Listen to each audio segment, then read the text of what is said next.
So we're going to talk today about something that I believe has been withheld from us. That's the prophecy of Fatima. Now, I had a video on this, but we're going to talk about the leaked 2025 prophecy the Vatican tried to hide.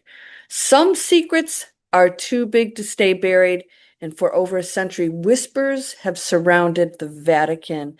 Prophecies locked away. What are they trying to control? Documents hidden deep in its archives and warnings that were never meant to reach the public. Here we go, governments and religions. In charge? Maybe not. But what if I told you that a piece of this puzzle, a prophecy tied directly to the year 2025, has surfaced, and it's more urgent than ever? Today, I'm uncovering the leaked prophecy the Vatican didn't want you to see, why it matters now, and how it could shape the future of humanity in the next 18 months. Join me while we explore this very interesting subject.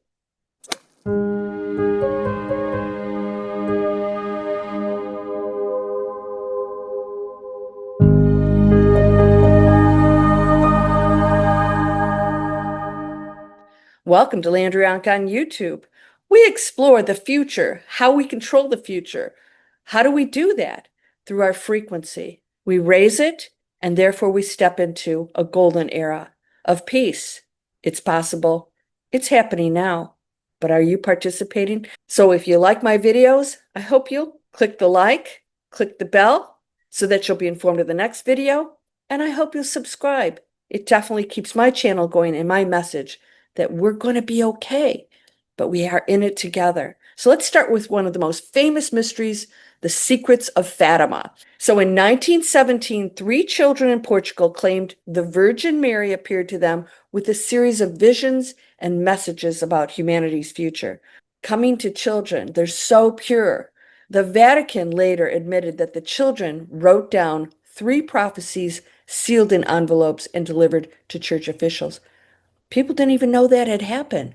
Why the secrecy? It's control, isn't it? It's control. It was meant for the people, and it was hidden.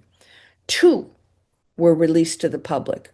Warnings about wars, Russia, and the spread of godlessness.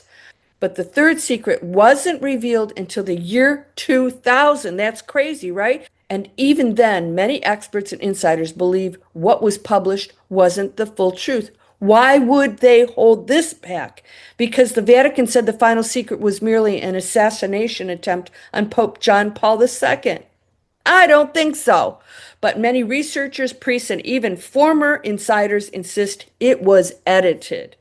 The real warning spoke of a massive spiritual crisis, catastrophic upheaval, and a timeline much closer to now, the mid-2020s.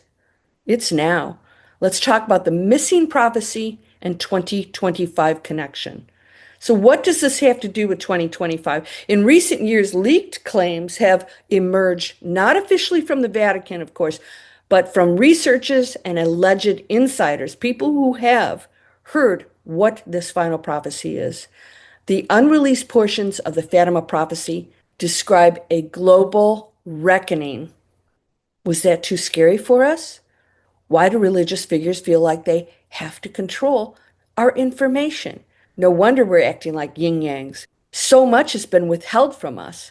Some say it speaks of a false light and that it will mislead humanity, where people mistake control and surveillance for progress and salvation. It's happening already. We're talking about free speech here.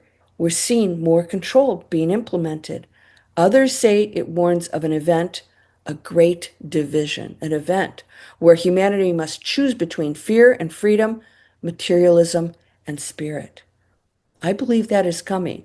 And the date that continues to come up from Fatima researchers, from modern channelers, even from strange digital predictions like the WebBot project, go see that video I did, is the mid-2020s, specifically the period from 2025 to 2026.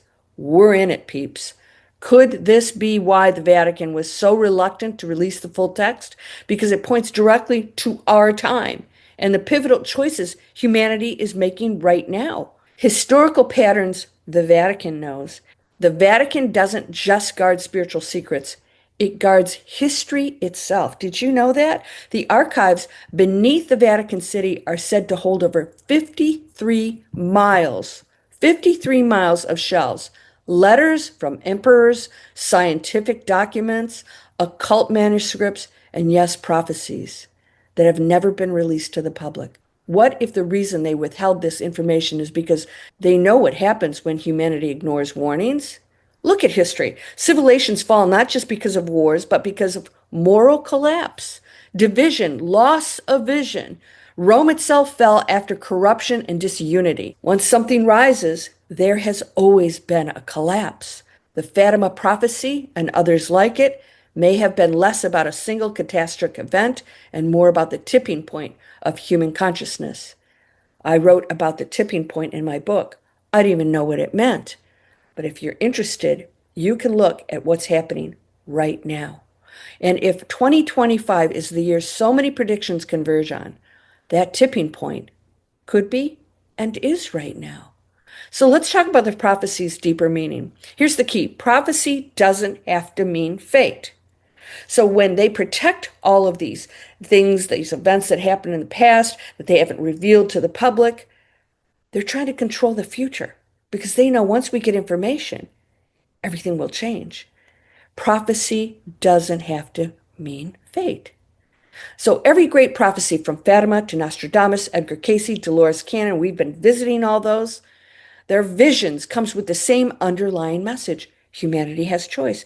The warnings may sound terrifying. Wars, control systems, false prophets, even cataclysms. But many mystics agree. Prophecy is like a road sign, not a prison. It's meant to wake us up, to give us a chance to change course. The Vatican may have hidden these words to prevent panic. Maybe they think they're doing a good thing. I'm not so sure of that. Treating us like children, but we have to grow up at some point, right? Hiding them, they also robbed humanity of the power of choice. And the question is, what will we do now that these whispers are coming to light? We've heard it now. We heard what could be coming, and we heard that we don't have to allow it. There will be those who make those choices. It doesn't have to be you. What can we do now? This is where we turn prophecy into empowerment. If the message is true, that we stand on the edge of a great division, we're seeing it happen, then the way forward is not fear, it's awareness. Each of us holds the power to raise our consciousness, to choose compassion over division, to live aligned with truth instead of illusion. We are being told that this is the key to creating the future. Knowledge, information, choices. 2025 may be the year the Vatican feared, but it doesn't have to be the year humanity collapses. We're in it. It could be the year we finally step into what we were meant to become, and that choice starts now. We only have a few months left, peeps. It's looking okay, but I do see things closing in on us with those who do not want change, who want to keep control, who want to control free speech. So I'll leave this with you. If a prophecy was hidden from us, doesn't that make it even more important to explore? What do you think? Was the Vatican protecting us from panic or protecting their power? Drop your thoughts in the comments. I read every comment. And if you want more deep dives into hidden prophecies, suppressed history, and the spiritual choices ahead of us, hit subscribe and share this with someone who needs to hear it. Remember, prophecy is not destiny. It's a wake-up call. The question is, are we awake? Once again, if you're different, if you want to make a difference, if you want to explore those things you've always been passionate about, but you don't know what to do with them, Digital Explorers is creating impactful online businesses for people like you and I. I'll help you figure out what it is. We create a unique business online just for you, and you learn every step on how to monetize it. And maybe you could even quit your day job. Whatever your goals are, let's achieve them together. We can make a difference. If you're still in fear, I have free inspiration at landria.com, also down in the description, a webinar that'll help you get past the limiting thoughts. It's more important than ever for us to work in these areas. How do we earn money? What are our thoughts? What are our fears? Let's get it in check, peeps. You're whole and perfect, strong and powerful, loving, harmonious, and happy. Blessings to you, my friend. Namaste.